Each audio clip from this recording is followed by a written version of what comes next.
Matapos nga matalo ni Makmak sa laro-larong boxing fight, ito ngang si Lance ay may nakapag-video nga nito.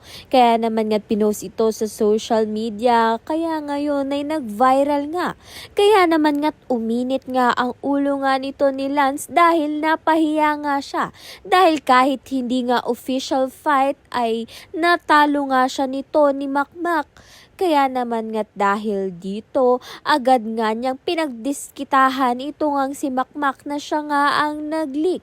Subalit wala naman nga kinalaman dito si Makmak dahil siya nga ang tumalo dito nga kay Lance. Kaya naman nga tang mga pagdidiskitahan nga nito ni Lance ay ang mga tropa nga niyang si Tobuts at ang vlogger nga na si Hellboy. Ipapakuha nga niya ito sa mga sindikato upang ang bigyan ng leksyon. Subalit makakatakbo nga ang dalawa at marerescue nga sila nito ni Makmak. Subalit maaaring may posibilidad nga na ito ngang si Makmak ang mapahamak. Kaya naman nga tiyan at iba pa ang dapat nating pakaabangan. Maraming salamat sa iyong panonood.